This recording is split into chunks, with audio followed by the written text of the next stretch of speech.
Hi friends, இன்றைக்கி நான் எடுத்துக்கிட்ட டாபிக் என்ன தெரியுங்களா? ஆங்க்ரி. ஸோ ஆங்க்ரி அப்படின்னா அது ஒரு தீய விளைவுகளையும் தீய சூழ்நிலைகளையும் ஏற்படுத்தக்கூடிய ஒரு தன்மைங்க. ஆனால் கோவப்படுறது நல்லதுங்க. ரெண்டுமே முரண்பாடாக இருக்கு இல்லையா? எப்படின்னு சொல்லட்டுமா? ஒரு கோபம் அப்படிங்கிறது ஒரு மனுஷனுக்கு எப்போ வருது அப்படின்னா, ஒரு விஷயத்து மேலே இருக்கக்கூடிய பயத்தினாலங்க. இப்போ உதாரணத்துக்கு எடுத்துக்கிட்டிங்கன்னா, உங்களுக்கு ஒரு பிடித்த நபர் இருக்காங்க. அவங்க ஒரு செயல்பாடை செய்கிறாங்க. அந்த செயல்பாடு கண்டிப்பாக அவங்களுக்கு தீங்கு விளைவிக்குங்கிற ஒரு அறிவு உங்களுக்கு இருக்குது. அப்படிங்கும்போது அவங்க மேலே உள்ள ஒரு பற்றுதல்னால அவங்க எங்கே அந்த செயல்பாடுனால ஒரு கஷ்டத்தை அனுபவிச்சிருவாங்களோ அப்படிங்கிற ஒரு பயத்தினால, அந்த பயம் யாருக்கு? உங்களுக்கு. அந்த பயம் கோபமாக மாறுதுங்க. ஓகேங்களா?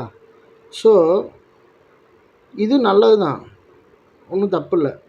அவங்க மேலே கோபப்படலாம் ஒன்று. ஆனால் எப்போ ஒரு தீய விளைவுகளை ஏற்படுத்தும் அப்படிங்கிறத நம்ம பார்க்கலாங்க. இப்போ ஒருத்தர் உங்களுக்கு கெடுதல் பண்ணுறாரு அப்படின்னு உங்களுக்கு தெரியுது இல்லைங்களா? அந்த கெடுதல்னால உங்களுக்கு சில தவறான இழப்புகள் ஏற்படலாம். அதாவது விளைவுகள், இழப்புகள் ஏற்படலாம். ஸோ அவர் பண்ணுறது கெடுதலுங்க, ஆச்சுங்களா? அந்த விளைவுகளை பார்த்து பயப்பட வேண்டிய அவசியம் கிடையாது, ஆச்சுங்களா?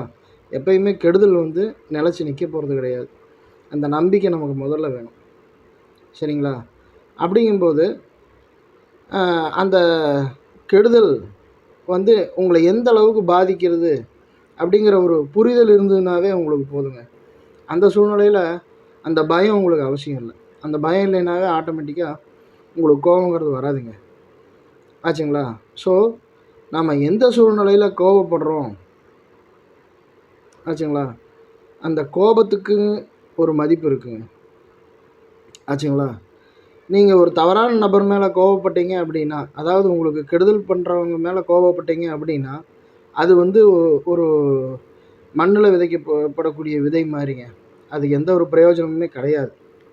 ஏன்னா உங்கள் கோபத்தினால அவரும் எந்த ஒரு புரிதலும் ஏற்படாது, உங்கள் மேலே ஒரு நல்ல புரிதலும் ஏற்படாது, உங்களுக்கும் உடம்பை பாதிக்கும், ஆச்சுங்களா?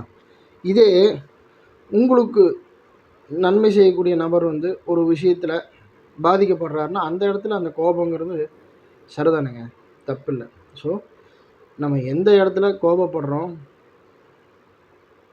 அப்படிங்கிறத பொறுத்து தான் அந்த கோபத்துக்கு உண்டான மதிப்பே இருக்குங்க, ஓகேங்களா? அந்த கோபம் அப்படிங்கிற ஒரு விஷயத்துக்கு அடிப்படையான ஒரு காரணம் அப்படின்னா பயம்.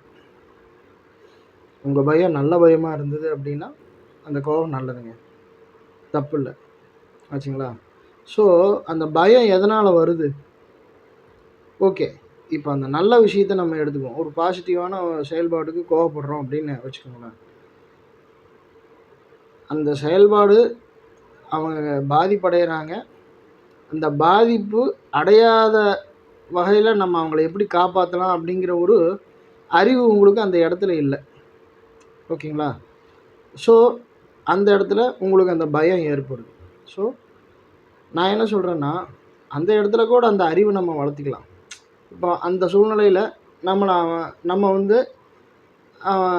அவங்கள எப்படி காப்பாற்றணும், நம்மளால் அந்த தீய சூழ்நிலைகள்லேருந்து, தீய செயல்பாடுகள்லேருந்து அப்படி எப்படி அவங்கள விடுவிக்கலாம் அப்படிங்கிற ஒரு பொறுமை இருக்குது இல்லைங்களா?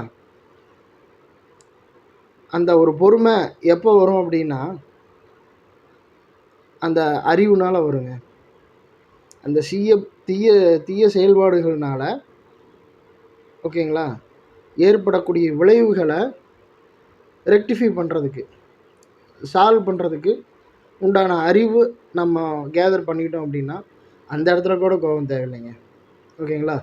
ஸோ நீங்கள் சில விஷயங்களில் கோபத்தை கட்டுப்படுத்தணும், கோபத்தை வெளிப்படுத்தக்கூடாது அப்படிலாம் கிடையாதுங்க. நான் என்ன சொல்கிறேன் அப்படின்னா, உங்கள் கோபம் நியாயமானதாக இருந்ததுன்னா கண்டிப்பாக வெளிப்படுத்துங்க. அதனால் உங்கள் உடம்பு பாதிக்காதுங்க. கோபத்தை நீங்கள் வெளிப்படுத்தும்போது உங்கள் உடம்பு பாதிக்காது. ஆச்சுங்களா? உங்கள் அகச்சூழ்நிலை பாதிக்காது. இதே வந்து கோபத்தை நீங்கள் கட்டுப்படுத்தினீங்க, கோபத்தை நீங்கள் அடக்கிட்டீங்க அப்படின்னா உங்களுடைய அகச்சூழ்நிலை ரொம்ப பாதிப்படையுங்க. நீங்கள் அதனால் ஒரு தேவையற்ற ஒரு டிப்ரெஷன், ஒரு ஸ்ட்ரெஸ்ஸு இதெல்லாம் நமக்கு தேவையற்ற ஒரு விஷயமா படுங்க. ஸோ நல்ல விஷயத்துக்கு கோவப்படுங்க. சும்மா ட்ரை பண்ணி பாருங்க. பாய்.